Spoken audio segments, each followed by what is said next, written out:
موجودہ حالات ہیں اس کے اوپر میں آپ کو ایک ایسی ویڈیو دکھاتا ہوں جو آج سے کچھ عرصہ پہلے کی ہے، اور جماعت احمدیہ کے امام حضرت خلیفۃ المسیح رابع نے ایک سوال جواب کی محفل میں یہ سوال کا جواب دیا تھا۔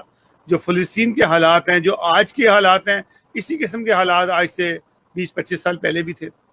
تو ان حالات کو دیکھتے ہوئے جو انہوں نے اس وقت فرمایا تھا وہ آج کی حالات پہ پورے اترتے ہیں۔ ہم یہ سمجھتے ہیں کہ پاکستان کی قومی اسمبلی نے آج فلسطین کے حق میں اور اسرائیل کے خلاف ایک قرارداد منظور کرائی۔ سعودی عرب نے بھی اشارتاً کہا کہ بہت ظلم ہو رہا ہے، لیکن اس کے برعکس سعودی عرب جو ہے پورا امریکہ کے قابو میں ہے، اور امریکہ کے قابو میں اور سعودی عرب کے قابو میں پاکستان بھی ہے۔ یہ تمام جو ملک ہیں یہ سب سعودی عرب کی زبان بولتے ہیں۔ پاکستان کی کوئی مجال نہیں کہ وہ جو ہے وہ اسرائیل کے خلاف ڈائریکٹلی بولے۔ سعودی عرب نے جتنی اجازت دی ہے اتنا ہی وہ بولے گا۔ آج 40 ملکوں کی جو انہوں نے فوج بنائی ہوئی ہے وہ بیٹھی بھی ہے، اسے کھیل رہے ہیں۔ راحیل شریف صاحب بھی اس میں لگے ہوئے ہیں، سب کچھ ہو رہا ہے۔ امریکہ جو ہے وہ پورا جو کے کنٹرول میں ہے، اور امریکہ کی مجال نہیں ہے کہ وہ اسرائیل کے خلاف کوئی قدم اٹھائے۔ آپ نے دیکھا ہم جو بائیڈن کہتے ہیں بہت اچھا ہے، بڑا انصاف کرے گا۔ اسرائیل ظلم پہ ظلم کر رہا ہے، تقریباً 250 کے قریب لوگوں کو اس نے ہلاک کر دیا ہے ایک ہفتے کے اندر، اور اس کے بعد بھی عمارتیں تباہ کر دی ہیں، ان کا انفراسٹرکچر تباہ کر کے رکھ دیا ہے، عمارتیں گرا دی ہیں۔ مطلب ان کا یہ ہے کہ انہوں نے وہاں سے مائنس مسلم کرنا ہے، اقصی سے ان لوگوں کو نکالنا ہے۔ میں آپ کو وہ ویڈیو دکھاتا ہوں جس میں امام جماعت احمدیہ حضرت مرزا طاہر احمد رحم اللہ سے جب کسی نے سوال کیا تو انہوں نے جواب دیا۔ آپ سن کے حیران ہوں گے کہ اتنا عرصہ پہلے جو بات کہی تھی وہ آج 100% پوری ہوتی ہے۔ اس ویڈیو کو پورا دیکھیں اور آپ کو اندازہ ہوگا کہ سچے لوگ کیا ہوتے ہیں اور جھوٹے لوگ کیا ہوتے ہیں۔ آپ کو خود اندازہ ہوگا کہ اتنا عرصہ پہلے جو بات کی آج وہ پوری ہو رہی ہے۔ یہ جو انہوں نے کہا کہ یہ جو مصیبت ان کے گلے میں پڑی ہوئی ہے یہ ان کی خود پیدا کی ہوئی ہے۔ ناظرین ملاحظہ کیجیے گا ویڈیو۔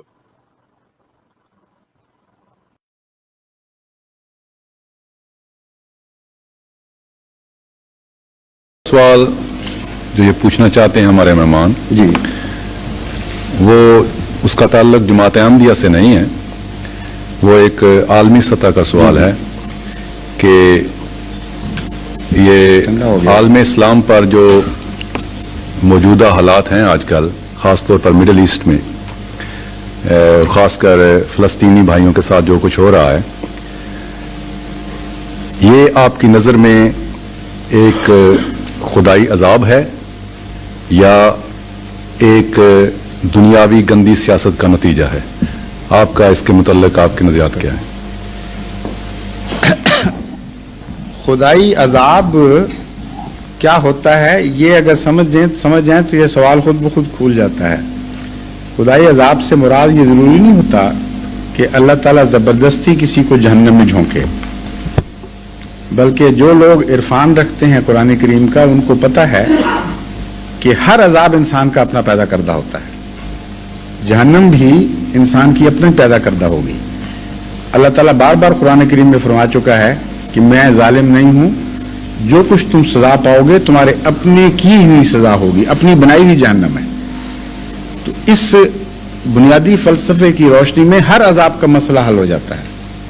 عذاب ہے یا غیر عذاب، جو بھی انسان مصیبت میں پڑتا ہے، اپنے آپ کو ایک جہنم میں جھونکتا ہے، اپنے کیے کا پھل پا رہا ہے۔ ابتلا کا جو مضمون ہے وہ انبیاء کے ساتھ تعلق رکھتا ہے، وہ بالکل اور مضمون ہے، وہ عذاب نہیں ہے۔ ابتلا کے متعلق قرآن فرماتا ہے کہ خدا کی طرف سے آزمائش پڑا کرتی ہے، اس میں سچے پورے اترتے ہیں اور جھوٹے پیچھے رہ جاتے ہیں۔ اس کو ان حالات کے ساتھ آپ مشتبہ نہ کریں، وہ بالکل اور مضمون ہے۔ بات یہ ہے کہ جب بھی خدا تعالیٰ کی طرف سے واضح تعلیم آ جائے اور اس تعلیم کو عمل میں ڈھال کر خدا کا ایک بندہ سنت میں تبدیل کر دے، یعنی صرف تعلیم نہ رہے، عمل کا بھی ایک کوڈ تیار ہو جائے، عملی زندگی کا سنت بن جائے، پھر اس پر نصیحتیں، تفصیل، حکمت بیان ہو جائے۔ جو بھی ان فیصلوں سے پیچھے ہٹے گا جو بھی ان پر عمل چھوڑے گا اس کو لازماً سزا ملے گی، اور جس حد تک کوئی ان سے روگردانی کرے گا اس حد تک وہ خود بخود اپنے لیے وہ سزا تجویز کر رہا ہوگا، بنا رہا ہوگا۔ تو اگر مسلمان تکلیف میں ہیں تو لازماً انہوں نے اسلام کی بنیادوں سے روگردانی کی ہے، اسلام کے بعض احکام کو پس پشت پھینکا ہے، اور تعلیم کو نیشنلزم کے ساتھ، اسلامی تعلیم کو اپنے نیشنلزم کے ساتھ کنفیوز کیا ہے کہیں۔ اور اگر وہ صالح رہتے، اگر وہ اسلام کی بنیادوں پر قائم رہتے تو ممکن نہیں تھا کہ یہ عذاب جس میں وہ مبتلا ہیں یہ ان کو دیا جاتا۔ جو لوگ صالح ہوتے ہیں قرآن کریم نے ان کے متعلق ایک دو ٹوک فیصلہ فرمایا ہے، وہ یہ ہے کہ وہ تھوڑے بھی ہوں تو اکثر پہ غالب آتے ہیں۔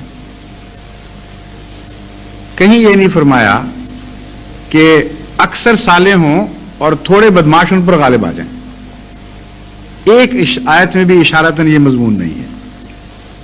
یہ ہر جگہ فرمایا ہے کہ صالحیت یعنی خدا کے احکام کی پیروی اور اس کے منشا کو سمجھ کر اس پر چلنا اتنی عظیم الشان طاقت پیدا کر دیتی ہے کہ تھوڑے اکثر پر غالب آتے ہیں۔ فلسطین میں ہم کیا دیکھ رہے ہیں؟ مٹھی بھر یہود ہیں اور کروڑوں مسلمانوں پر وہ غالب ہیں اس وقت، اور ان کا غلبہ دن بدن زیادہ شدید اور ہولناک ہوتا چلا جا رہا ہے۔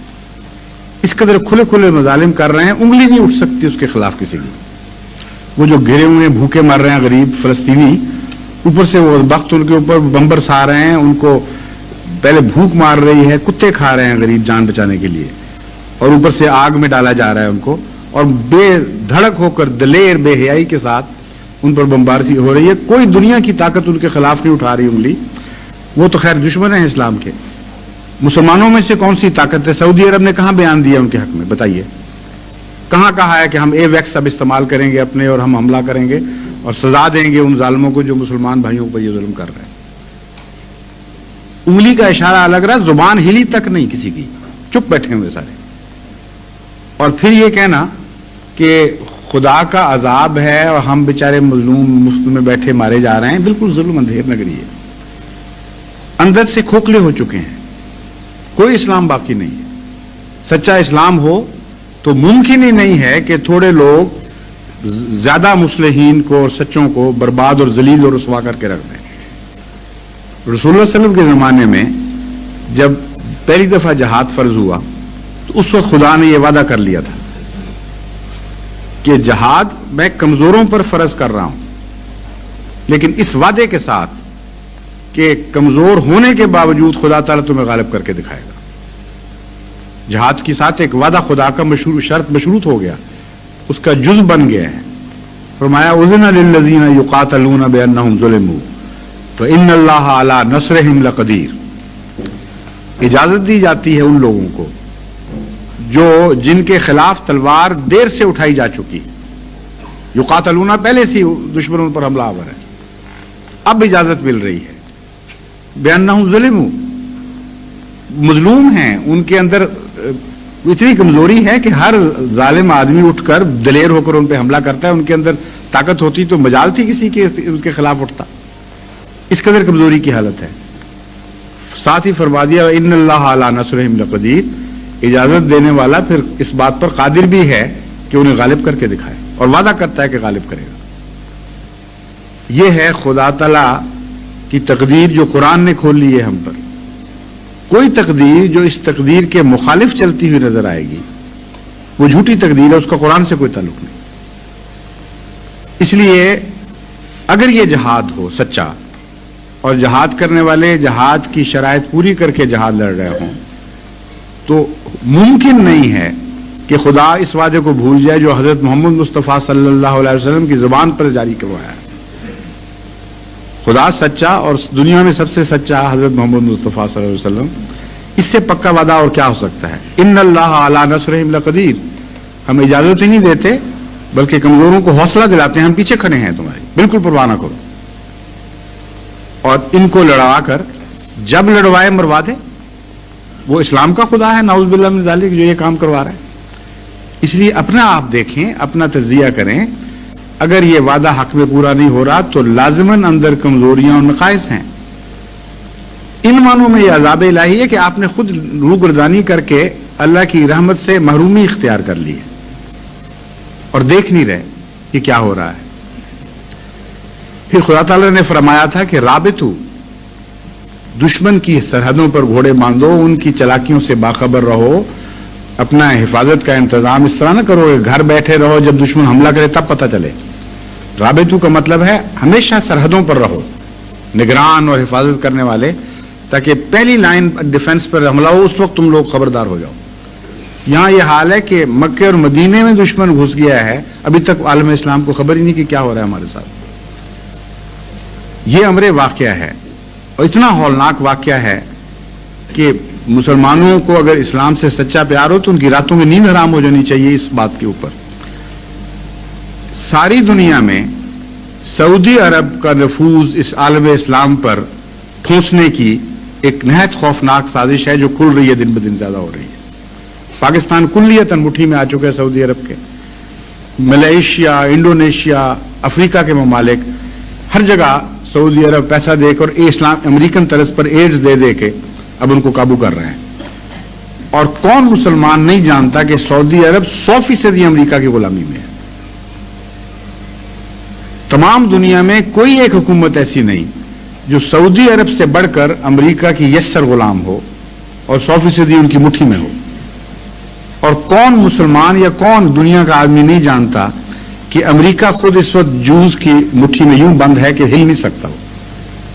ان کی انٹرنل پالیسی، ان کی فورن پالیسی، ان کی فائنینشیل پالیسی، ان کے تمدن، ان کے معاشرے پر 100% اس وقت یہودی قابض ہو چکے ہیں.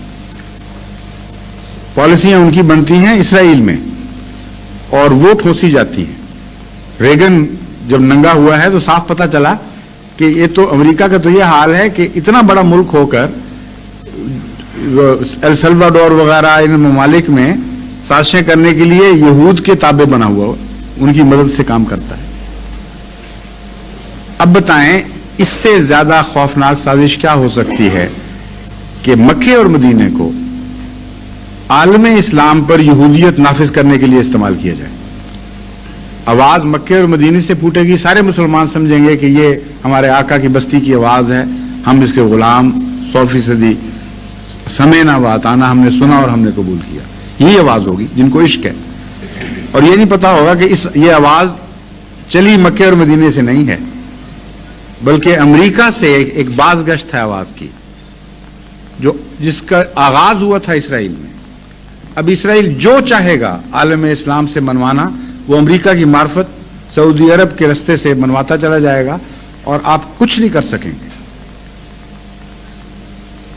وہابیت کو اس کے ساتھ قابض کرنے کے لیے نہایت ہی خوفناک ایک سازش چلی ہوئی ہے جو کھل رہی ہے، اور اس سازش کو کامیاب بنانے کے لیے ساری توجہ جماعت احمدیہ کی طرف رکھی جا رہی ہے. کہتے ہیں یہ ایجنٹ ہے، انا للہ، ہم ایجنٹ، اور امریکہ کا غلام ملک پاکستان بیچارہ وہ ایجنٹوں کو نیست و نابود کرنے کی کوشش کر رہا ہوں. اور جو کھلا کھلا ایجنٹ ہیں ان کی غلامی کے اندر دن بدن آگے بڑھتا چلا جائے. اتنی سی بات بھی کسی کو سمجھ نہیں آتی، مجھے سمجھ نہیں آتی، پھر کیا ہو گیا عقلوں کو. یعنی آپ غور کریں کہ امریکہ کی مرضی کے خلاف آج پاکستان کی موجودہ حکومت ایک لمحہ کے لیے نہیں جی سکتی. 100% ضیاء صاحب لٹکے ہوئے ہیں امریکہ کے ساتھ، افغانستان کی وجہ سے، دوسرے مسائل کی وجہ سے بالکل یوں مٹھی میں بند ہیں. اور اتنے بڑے فیصلے جماعت احمدیہ کے جو خلاف ہوئے ہیں یہ امریکن بلیسنگ کے خلاف بغیر ہو سکتے تھے. امریکہ چاہتا تو مارشل لا کے بعد پھر ڈیموکریسی میں جا سکتے تھے. یہ فیصلے پہلے سے زیادہ سخت ہو کے داخل ہوئے ہیں. اور ہر دفعہ جب اسٹیٹ ڈپارٹمنٹ کو ہم نے کہا، احتجاج کیا، ہم نے کہا ہم جان رہے ہیں کہ تم لوگوں کی شرارت ہے ساری. اب پتہ چل جائے گا جب مارشل لا ہٹے گا کہ یہ بدماشی جو ہو رہی ہے یہ بھی ساتھ ہٹی ہے کہ نہیں. اس وقت ہمیں سمجھ آ جائے گی. ہاں ہاں ہاں ہاں یہ کریں گے وہ کریں گے. جو پیکج ڈیل کروائی ہے امریکہ نے اقتدار کے انتقال کی، اس میں اس 8th امینڈمنٹ میں یہ شامل کیا اور پہلے سے زیادہ سخت شکل میں شامل کیا ہے. اس لیے ان کو پتہ ہے کہ اسلام کا ہمدرد سچی جماعت یہ ہے ان کی طرف توجہ رہے گی تو سعودی عرب کی سازشوں کی طرف توجہ نہیں رہے گی. ان کو ہیرو بنا کر پیش کرنا امریکہ کے مفاد میں ہے اور عالم اسلام پر اس کا نفوذ ضروری سمجھا گیا ہے. اس وقت یہی ہو رہا ہے. اب بتائیں اس جماعت احمدیہ کو نکال دیں بیچ میں سے تھوڑی دیر کے لیے. یہ جو اتحاد ثلاثہ ہے اس کو توڑ کے دکھائیں یہ کہاں میری بات جھوٹی ہے. کیا یہ واقعہ ہے کہ نہیں کہ سعودی عرب کی موجودہ رجیم 100% امریکہ کے غلام ہے؟ اور کیا یہ واقعہ ہے کہ نہیں کہ امریکہ 100% یہود کا غلام ہے؟ ان دعووں کو توڑیں تو میری بات ٹوٹے گی ورنہ نہیں ٹوٹتی. اس لیے ایسی رجیم کا عالم اسلام پر قبضہ جو یہود کے پنجوں میں جکڑی ہوئی ہو اس سے غافل ہونا اور پھر اسلام کی محبت کا دعویٰ کرنا یہ میری سمجھ نہیں آتی ہے کیسی بات ہے. یہ رابطوں کے خلاف ہے. اسی لیے عذاب جس کو کہتے ہیں یہی ہوتا ہے اپنے ہاتھ کا بنایا ہوا. عالم اسلام نے سوچا ہی نہیں کبھی کہ ہم دیکھیں دشمن ہمارے خلاف کیا سازش کر رہا ہوگا, کیا کیا اقدام کر رہا ہوگا. انٹیلیجنس ان کی ہمارے اندر گھسی ہوتی ہے. ہم اپنی کوشش نہیں کرتے کہ ان کے اندر آدمی بھیجیں وہاں سے پتہ کریں کہ کیا سازشیں ہو رہی ہیں. نتیجہ نکلا ہے کہ گھروں کے اندر داخل ہوا روحانی گھروں میں داخل ہو گیا دشمن اور ابھی تک بحث ہیں. جس طرح ایڈ کا وائرس ڈیفنس سسٹم کے اندر ڈوب جاتا ہے, نعوذ باللہ من ذالک, خدا کرے ایسا واقعہ نہ ہو لیکن قریب قریب ایسا پہنچ گیا ہے. لائف فورسز جو دل کا مقام رکھتی ہیں, جو بنیادیں رکھتی ہیں زندگی کی حفاظت کی, ان کے قریب تک تو دشمن پہنچ گیا. تو یہ جو شکل ہے اس کو اب الہی عذاب کے نام پر پیش کریں تو مجھے اس لیے پسند نہیں کہ پھر بھی امت محمد مصطفیٰ صلی اللہ علیہ وسلم کی امت ہے. اسی امت کی زندگی سے ساری دنیا کی زندگی وابستہ ہے. اس لیے میں یہ پسند نہیں کرتا کہ یہ لفظ بولوں. اس لیے میں یہ کہتا ہوں کہ اپنی شامت اعمال کا عذاب ہے جس کو قانون قدرت پھر جاری کرتی ہے اور اس میں رحم نہیں کیا کرتی.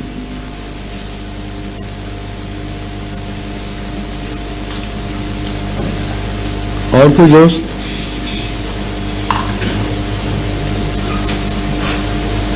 جی فرمائیے. کوئی ادھر سے کوئی دوست نہیں؟ یہ رشید صاحب پہلے